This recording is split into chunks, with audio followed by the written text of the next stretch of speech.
Hey guys, and welcome to another brand new video. In this video, we have a lot of really big Xbox things to go cover all throughout this video, so if you guys will sit back, relax, and enjoy. We have a brand new Xbox update that's been pretty detailed, a lot of cool stuff being added on in. We have a really big hype thing coming out for the Xbox as well when it comes to the Game of the Year awards. There's a brand new, even big drama in the overall community, and of course, some really good stuff when it comes to the Activision acquisition. So if you guys will sit back, relax, and enjoy as well, thank you guys all so much for watching. We have a bunch of really cool how links as well that are all linked down below, which I think some of those deals might be ending as of literally today. When it comes to all this type of stuff, we have number one.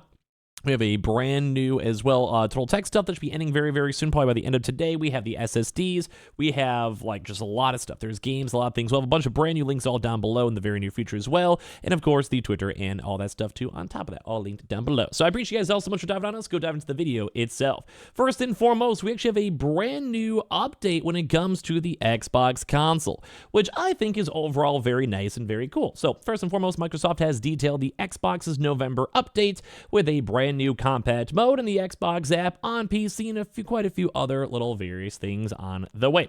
So Microsoft has detailed Xbox's November update, which includes a number of new features, especially for PC gamers, and as I'm sure you guys always hear me say, it does kind of seem like they're trying to focus a lot more on the PC side. So it's always kind of nice for them to branch into that one.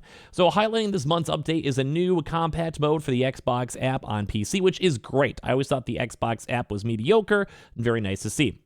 So Microsoft describes it as a new feature that enhances your gaming experience by providing a more intuitive user interface on smaller screens. In compact mode, the sidebar collapses into icons, giving players more space to browse content. It's now available as part of the latest update for all the Windows devices, including handhelds even as well for the Asus ROG Alloy and Lenovo Legion Go, where a lot of these various things are kind of nice. Like, it's nice for them to be seeing support for these alternative things besides the Steam Deck, and it's just nice to see overall updates. So players can also now choose to show only unread notifications in the notifications drop down, just a very nice quality of life update. And there's a new gaming service repair tool designed to fix issues as well with gaming services or missing content when launching the Xbox app.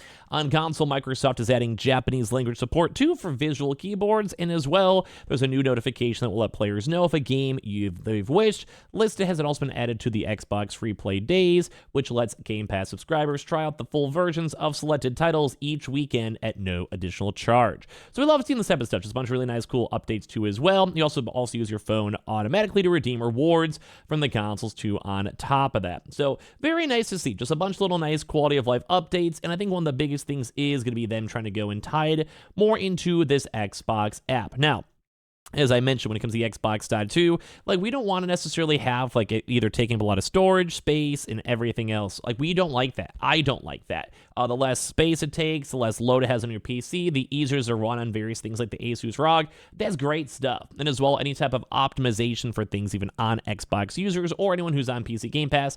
Like, this is good stuff. Like, I like this. Like, it's nothing crazy, nothing super huge, like no major new features, but like, it's just a nice update. Like, I mean, I got no complaints with this. But it's kind of leads in towards a part 2 of this video, where right now we're actually seeing a lot of really good news when it comes to upcoming games. Right now, especially for PlayStation and Xbox, we don't really know what the next big games are. The PlayStation does technically have The Last of Us Part 2 in January, and a few other various games kind of trickled on in.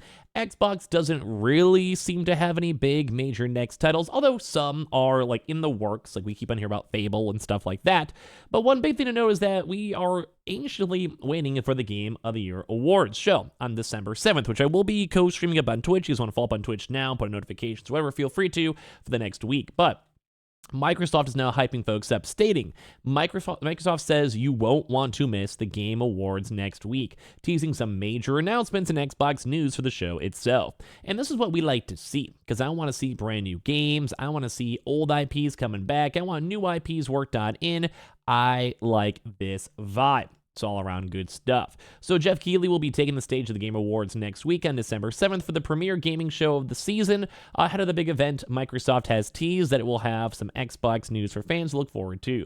Celebrate the year's best games and big winners live at the Game of the Awards at December 7th, Microsoft says in an email sent to fans, alongside with major announcements and more Xbox news you won't want to miss. So tune in for the Best in Gaming, Celebrate the Year's Awards 2 as well, along with major announcements and more Xbox news you won't want to miss. So it does kind of seem like they'll have something special planned up. Most folks don't really know what. As I even just previously mentioned, we've been seeing a lot of like kind of Fable news and leaks. We saw a trailer for it before. Some people are maybe speculating on the brand new Halo Infinite 2 as well. Some folks are saying like maybe the brand new season or battle pass for that one might be a cause of that too as well. Like we're not really sure, but there's a lot of other big things too that we could be expecting for. Some folks are maybe even assuming a Hi-Fi Rush DLC. Yeah. A lot of folks out there, we don't really know. There's supposed to be also Starfield DLC planned up, but I think a lot of folks are still working on the core game right now, but we don't necessarily really know. They could also maybe have a big Game Pass announcement, maybe Activision news too, because in theory, they do technically own Activision, but I'm sure they probably would say that for maybe a BlizzCon announcement. There's a lot of potential. We don't really know. We usually see a lot of Call of Duty stuff sometimes, these types of events too as well with Jeff Keighley, so there's a big chance. Like if you guys have any speculation and thoughts down below, feel free to. So basically, the Game Awards is also a great time to catch the huge announcements for all the platforms too. If you guys have never seen it, they usually had a big game releases. But they also, I kind of forgot about this one I saw in the article itself, talking about how they had the Saunas 2, Hellblade Saunas 2, so they might actually have more news for that one as well. People are also having the Xbox refreshers, which we have talked about a little bit on the channel. If you guys want to talk about that more, I might make a separate video and remind folks, because that was during a news day where like there was like 15 different major things happen, so it was kind of somewhat downsized, I would say, but it seemed like it was kind of mostly confirmed. And as well as also an Xbox store listing for Beyond Good and Evil 20th anniversary. Like, we're just seeing a lot of big stuff. Baldur's Gate 2 is still in the works as well. But either way, Xbox does seem like it has a pretty good list of things that I think people want to work on, get done, and, well, just have a chance to see. So I'm very excited for this news. Like, just all around good stuff so far with Xbox. Now, for a little bit more of a nice good news for Xbox, too, the Xbox and Activision Blizzard are merging at apparently a really good speed. The speed at which we've worked together has been very impressive. And, well, if you guys probably know, Call of Duty, Overwatch, Diablo, World of Warcraft, Candy Crush, and StarCraft. These are all huge IPs, and even more besides those listed. And in all honesty, I do feel like a lot of these game companies, such as like say Call of Duty or Overwatch, a lot of these games probably already have a prior connection with Xbox. Like, don't forget, these games are on Xbox already, so I'm sure it's probably easy for them to, number one, know how to code and transition games, and number two, there's probably like a lot of close working relations for executives already, where I'm sure some person at Xbox is like, hey, look, yo, it's John. We were the ones that started selling Call of Duty, meaning we talked all the time. And they're in the office having a nice, easy chat over coffee. Like, I'm sure, like, these big game companies all know each other, at least to some extent, even PlayStation 5 people. So it's very intriguing to go and see how this is kind of going, but apparently it's all been good news. They've been saying it's only been around one entity for about a month or so, at least officially, but the two companies seen are coming together at a good, speedy pace so far. Speaking of the recent summit, Xbox CFO Tim Stewart talked about the team integrating with Activision Blizzard and how the process is going. When discussing the acquisition, Stewart remarked on how quickly the teams have merged during the first month or so being together.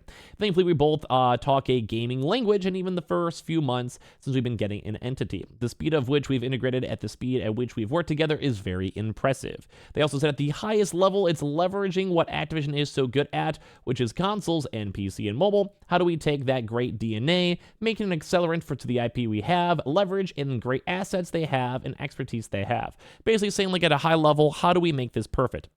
How do we go and say, like, have World of Warcraft launch? How do we on Xbox make it better? Make Xbox users go and enjoy that? And I feel like that's like a somewhat obvious statement, but a lot of folks kind of, I think, underestimate on that Xbox is still a huge platform. It's not as big as PlayStation or even Nintendo or Steam as an overall, but at the same time, like, the Xbox does have a lot of users and Xbox fanboys too as well, and you can basically have a lot of folks that may not have ever played Overwatch or Diablo or StarCraft or Candy Crush or even World of Warcraft that might be incentivized because it's now underneath the Xbox brand. Like, the Xbox brand does have some scrutiny, but I think most people think of it very fondly. So it's very intriguing to go and see at the end of the day. And last but not least, we're seeing a lot of drama on the Xbox tax where a lot of big people are critiquing Xbox, and kind of a good reason why I'm even making this video. Because right now, I think a lot of folks are kind of anti-Xbox, especially that they didn't really have a proper game in the Game of the Year awards show, which is understandable why people might be upset, but it kind of seems like some folks are just assuming if it's an Xbox game, it's going to be bad. Now, I don't think that's true because a game like Hi-Fi Rush was actually very nice. I really enjoyed it.